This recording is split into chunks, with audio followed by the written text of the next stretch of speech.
guys, my name is Lee, and I told you guys that I was going to be doing a video on the dragons and their care and keeping. I wanted to go ahead and show you guys their cages. This is the one that we recommend because if you remember my last video, me telling you that dragons have a third eye and it's on the top of their head. And if you come, like this one's the top open, but this one's for Thanos. And like I told you guys before, Thanos has special needs. He's blind in one eye. His tail's been burnt to a crisp. But he can have a top opening because he doesn't know any better. Baby girl, this is Madrox. And do you not? I'm just seeing it. Yeah, that's that. Let's just go back to the video. So anyways, so baby girl has the front opening latch because we actually have to get in and out of her cages quite a bit. Because we have to get, hi baby girl, I know I see you. We have to put her eggs, her bucket for her eggs, we gotta get her eggs out. And those kind of things. So this is baby girl. Can you see her? There she is. There she is. Baby. And this is Madrox, and she's actually currently got some eggs for me. You can see her belly's nice and fat, fatter than it normally is. It's fat babies. Yes, it's fat with babies, well with eggs. And she is a sweetheart. She is super sweet. She's actually getting ready to go into her last shed before she gives me more babies. A little bit better. Okay, so this is her enclosure, okay? We have it set up on the metal rack, and that works really well for us because, like I said, we've got a bunch of dragons. She has a hide, and that's very important. Don't mind the poop. We cleaned it, but she decided she wanted to give us some more. Hello, sweet girl. And we've put we have the slate tile, and this actually helps file their nails down. And what we do is underneath we put, I don't know if you can see it, but we put paper towels down to help make sure that the glass doesn't get cracked. Her cage is not long enough for us to put another set of tiles back here. And with slate tiles with these, you can see the grooves in them and that. And if we try to cut these tiles down, they're gonna crack them. And I don't want sharp edges in her cage. So all these edges are actually pretty dull. And so she won't hurt herself. But this, let's see if I can find it. That right there, right in there, is her third eye. And that's when if you come over the top of her, she doesn't because she's a good dragon. And she's used to us. But if you come over the top of her, most dragons would duck and they would run and try to get away. So she's got her big tree. And we actually tip them because this one's really tall, and because she's 3 years old, if we put this upright, she'd be too close to her basking bulbs up there, but two, she's so big she'd end up dropping this whole thing and knocking it over. So we just end up keeping everything laid down. She's got a couple little critters in her things to keep her company, but she knocks them over. This is key, guys. So dragons need to have a UVB bulb. Okay, the UVB gives them sunlight. Without it, they will get metabolic bone disease. And y'all, that is a nasty, nasty, nasty disease, and you don't want them to have that. So what we do is UVB cannot go through the mesh screen, right? It does not go through anything. All it does is it kind of bounces off, or it hits it, and that's it. It doesn't come through the cage. So when you get, and this is what I was telling you before, when you get those kits, you can't really use a lot of the stuff in them. We're able to use that because we put the CHE on one side and we put the basking bulb on the other, and that's fine. There's nothing wrong with that. But the kit comes with, I don't know how to describe. It's not a tube like this. It's like a bulb, and like you would put into your light fixtures. And the problem is that on these mesh tops, that UVB isn't going to come down and hit your dragon. So it doesn't work. They're not going to get any good sunlight. There she is. So what you want to do is you want to get one of these. This is a fluorescent bulb under the counter. You can get them at Home Depot. That's where we get these. I think they're like $20. And you get the the UVB fluorescent tubey thing, and you take the cover off. Now, what I will say is this one needs to be changed, and we're going to do it after her cycle, because if you look, you see how dirty and gross it is. This is from her dust bath. I'm not going to put another one in there for her to mess up again. So as soon as she's done laying this next batch of eggs, we'll put another one in there. We put her outside, so she gets plenty of sunlight that way. So like I said, this is what you need. This is what you want. This works really, really, really well. They get all the UVB, right? It doesn't bounce off of anything or get absorbed by anything. It hits the dragon dead on. And like I said, this gets moved up. And so when she basks up here, all that UVB hits her, which is what you want. So I'm going to show you, pardon the, nausea-inducing movement, but that is sweet baby girl. Her name is Madrox, but I call her baby girl because I never remember the dragon's names. I'm not even gonna lie to you. And this is the same setup, right? This is Chase's setup. So this is his dragon. This is the one that he has to take care of. One of the other things, I don't know if this one has both of them.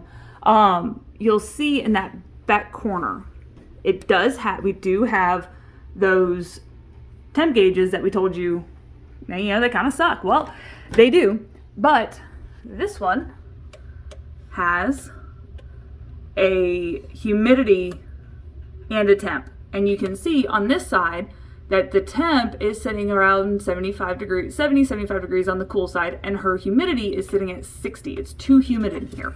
I know, I see you, sweet girl. She wants to come out. And this, guys, this is what happens when you don't clean cages regularly. She poops all the time. And if I was, I gotta keep it clean. But this is what happens when she sheds. And so this side is where she's been dragging her big old pregnant belly around. And this side is where she's shed. So I gotta get her in the bathtub. I don't want to, because she drowned the last time I put her in the bathtub. So I gotta get her scrubbed off and cleaned. But again, I'm gonna wait until she gives me the next batch of eggs. And it's got a little lock here. It's got two little holes that you can put an actual lock through. My kids play with them. I don't need that. If you've got a dragon that's gonna escape, sure, fine. So this is Mr. Thanos, and you'll see that he's got an even bigger hide. He's got a log. He's got, a couple places to go hide and bask.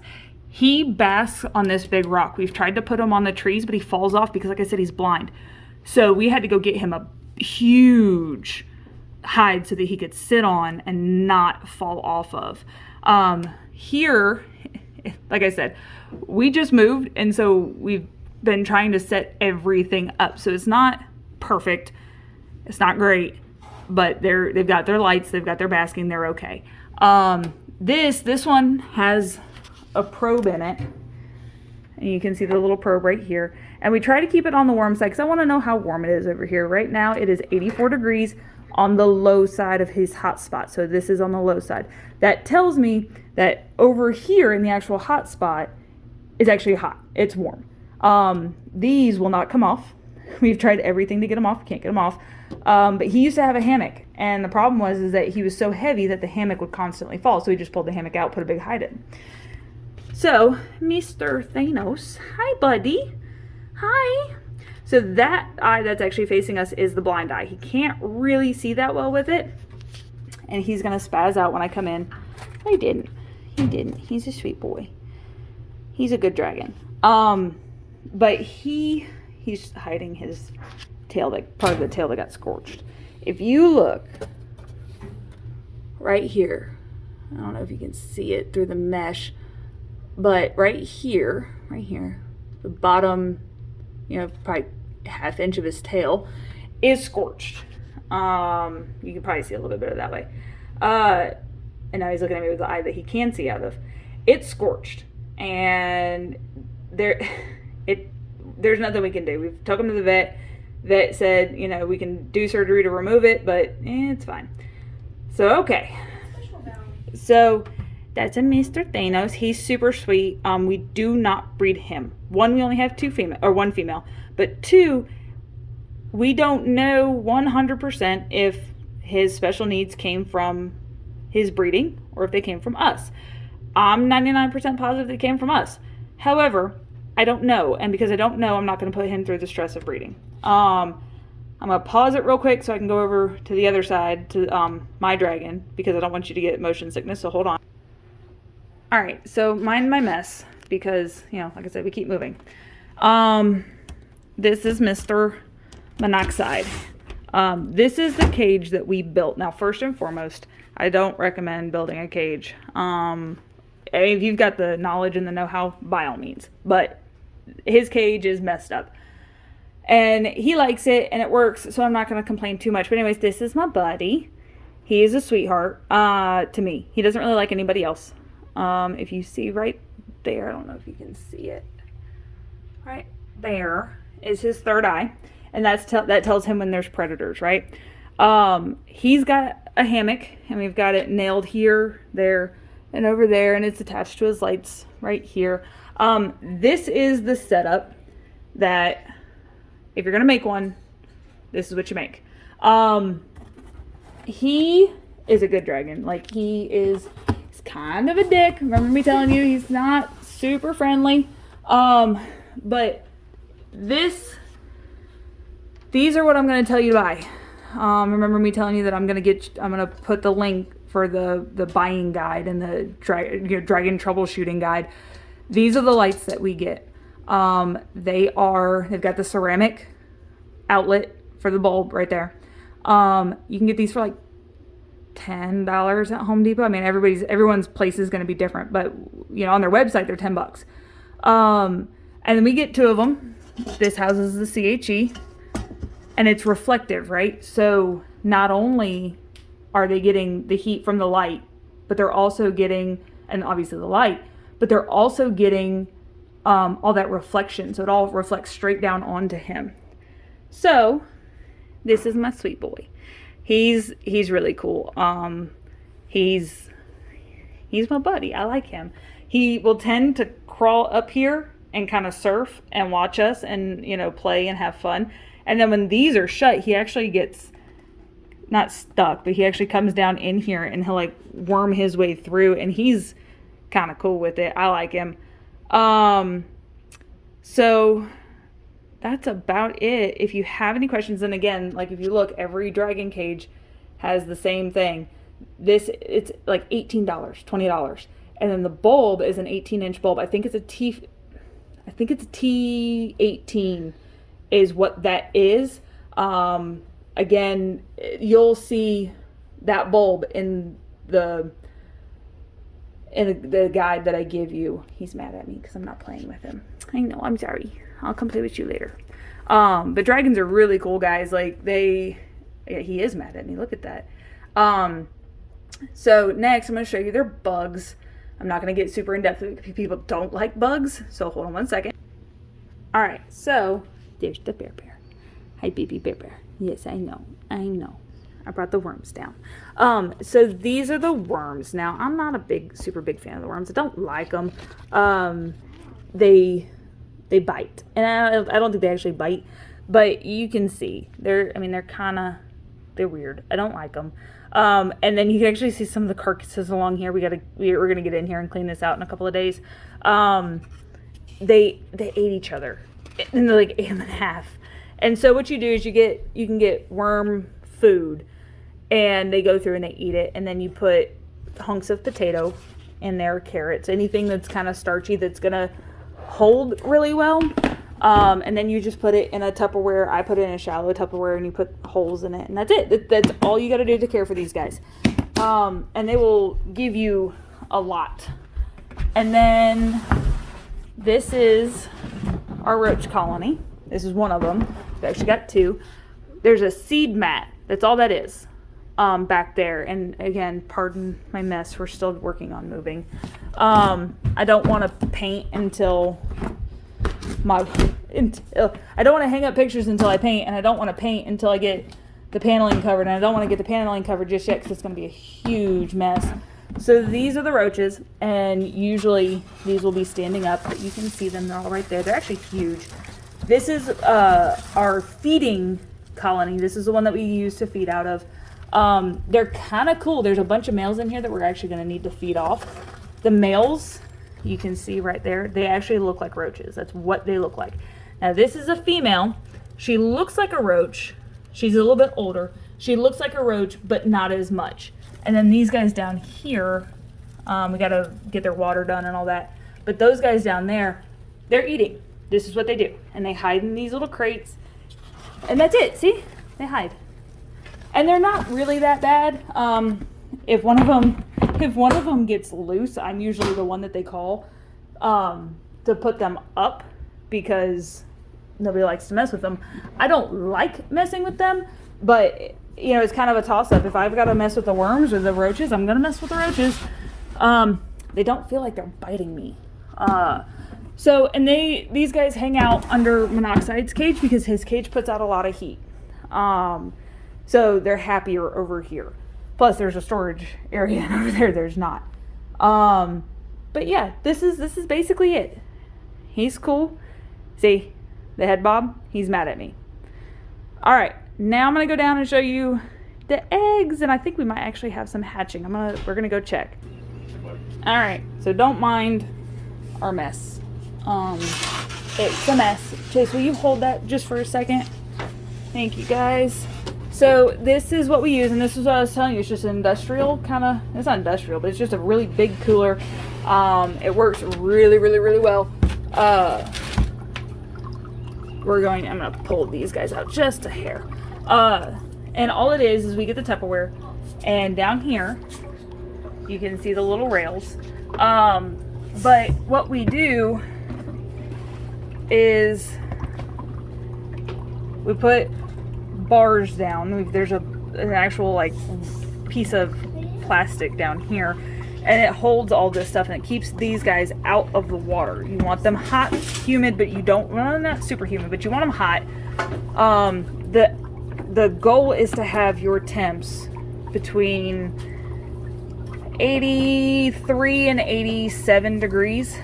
So we put the water at about 90 or so, and then it kind of creates, because we've got a hole over there where everything pulls through. So I'm gonna have Chase hold this for me real quick. Will you hold that? Make sure that you can see. So this is this first batch of eggs, right? There's 2 of them, and nobody's hatching yet. But what we do is, as soon as they're as soon as she lays them, we come through and we candle them, and that basically tells us where the embryo is, and we want to put the embryo on top.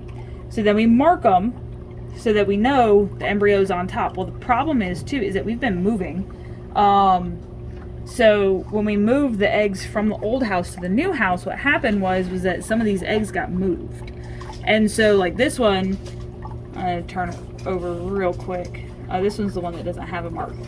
This was one of the ones I thought was a slug, but you can see right here, and this one over here, they've turned. Well, those guys are probably gonna die. I don't know, we'll find out. But what happens is when the egg, it's not like a chicken egg. Chicken eggs you gotta constantly turn. Well, these guys, they have to stay still.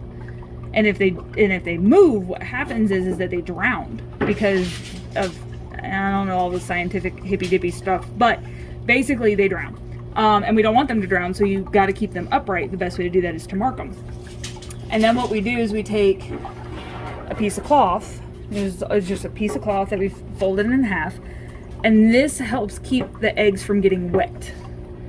That's all we want. My brother said to use press and seal. I used it for a day, and I had a bunch of eggs that actually get wet, and so I had to pull the eggs out and dry them out, and I was like, nope, never again. The fabric works really well. This one, they were laid, I mark them, 15 eggs laid on 4/9. So here in about 6 days, these guys should start hatching. These guys will start hatching in about 60 days. So those guys will hatch in July. And then these guys are the same batch. I just wanted to make sure there was plenty of room. They're wet. They're always, the lids always get wet. And so, will you hold that please? And so, yep, these guys don't have any getting ready to hatch. But like, so what happens is you'll see like these are kind of well spaced, but there's 2 open spots right here. Well, these 2 guys died. Something happened, I don't know. They turned into slugs. They turned into slugs, and so I pull them out, and I pull them out quickly because I don't want these other guys getting, for lack of a better term, infected. Where'd I put the stairs right? And so, like I said, we just put them over, and as long as these guys stay dry, they will hatch. As long as they stay dry, you've kept your temperatures right around 80, in the 80s, they will dry. I was really hoping you'd get to see some of them hatching. Maybe we have a late bloomer in one of those. Well, it's not time yet. So we're gonna shut this back up so they stay nice and warm. Show you baby Blue. Where's Blue? Upstairs. Oh, okay. Come on. Hi, Dad. He's working on wood. Jared is going through our wood pile, and this is our wonderful basement, right? So we just moved here It's like a rock. like a week ago, right? And Black is upstairs. we kind of got to the point where we said screw it when it came to unloading trucks and trying to get stuff put up, and finally I was like screw it. So we literally just threw everything down here, and you can see right through here it was all nice, stacked up nice and neat. Everything was awesome, and then we hit screw it, and that's what happened. So Jared is building me, and this is, hey, we can turn this kind of into a homestead video. So what we're gonna do is from that wall to about here. So it's gonna be about, I think, is it 6 by 10 or is it 8 by 10? I think it's 6 by 10. So it's gonna be 6 feet from the wall out and 10 feet ish to this magical pole is gonna be our food storage room. We're gonna put walls up, we're gonna insulate it, we're gonna basically make it so that it's nice and ready to go. And we're gonna put all of our jars in here. Long-term storage stuff is gonna go in here. And then over here, over here is going to be our shelves. Now I've asked, now I'm not helping, so I can't really say a whole bunch. Excuse me. So I've asked that he do like an E where, at the end of this storage, the food storage room, like, right here, I want the first shelf, and I want a back shelf, and then I want a middle shelf. So it kind of looks like an E, right? He isn't thrilled, but I think a lot of that is because he just doesn't want to do it. But he wants his garage back. Yes. And so I think he's doing it just so that he can get his garage back. I know why. But yeah, it's a hot mess down here. And so somebody. This house is a little bit older. It was built in the 90s. It's not old, but if anybody knows what this is, I think it's a wood burning furnace. That's what I think it is. But it goes up, and the ductwork actually goes over there, but it goes throughout the whole house, right? So I'm thinking that I don't have to use that machine. I can use this machine because I got a ton of dead trees, which means I got a ton of wood, and I got hardwood dead trees. I've got hickory and Birch. well, maple's not a hard tree, but anyways, I mean, all trees are hard, but the wood sometimes isn't. So anyways, we're hoping that, God, please don't mind the mess. It's awful, guys. It sucks. But if you look out here, again, don't mind the mess. Ow. Yeah, that's why we don't mind the mess. So if you look, got dead trees there. I got a huge one right there. I got a whole bunch of them over there. And I'm hoping that we can cut those down and put them in the wood burning furnace, because I really don't want to use that. Here's Mom and Dad's bike. I don't have, those are my bikes. Yes. I don't want to use that. I will if I have to, but I don't want to. I want to use the wood because I got a ton of it. Got a ton of dead wood. I mean, like, you look. Well, I don't know if you can see it. All back there, and then all over there. There's nothing but dead trees and dead piles. And so I'm hoping that, we can maybe pull all those trees up and burn those. We'll see. But anyways, if you like this video, hit the subscribe button. I would appreciate it. If my kids would stop talking long enough for me to finish this video up, he could say the ending. Exactly. So, make sure to like this video, and we're gonna see you next time. And hit that subscribe button and enjoy this video. Make sure that you leave a comment on this video. There you go. Tell us if this video was good or bad, and also as a hook. Okay. All right. Thanks, guys.